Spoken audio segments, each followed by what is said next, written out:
Националниот идентитет не може да се оспорува кога никоја земја станува членка на Обединетите нации. Светските амбасадори во 93-та во ООН сватија дека во случајот со Македонија не се работи за разлика околу името, туку за национален идентитет, вели во изјава за емисијата во Центар професорот по меѓународно право Игор Јанев.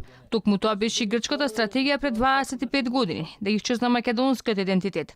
Па сега од вештачката референца ПРМ добиваме нова, но трајна творба – Република Северна Македонија, со согласност на македонската влада. Тука се работи за некои вештачки творби, една вештачка референца БРМ се смени со нова вештачка творба, трајна творба, значи се прави на голема штета по македонски национален интерес.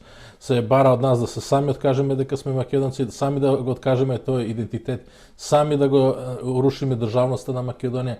Со други зборови, тоа такво нешто може само се деси во една полициска држава. Професорот вели се случува легализација на се што било дивуградба со Грција досега, со помош на власт која донесена само колку да го спроведе таквото сценарио, а помогната од западни сили.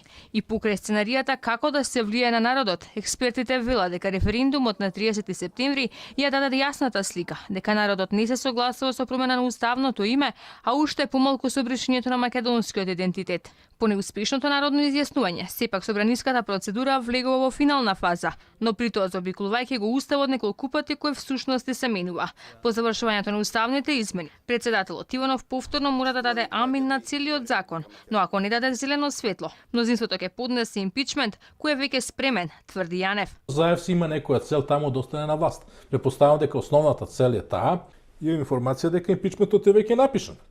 За Иванов, затоа што просто кога ќе заврши ова работа во парламентот, пак ќе дојде кај Иванов на подпис и нема да потпише. И овој нема да потпише, но овој ќе му удрат импичмент, па по импичмент талат ќе потпише. Но на што дополнително загрижува е тоа што во ваква ситуација се зголемуваат и апетитите на албанскиот политички блок како ултиматум за успех на Преспанската спогодба, па повторно се оживува идејата за консензуален председател како единствена шанса додека е отворен уставот, анализираат познавачите.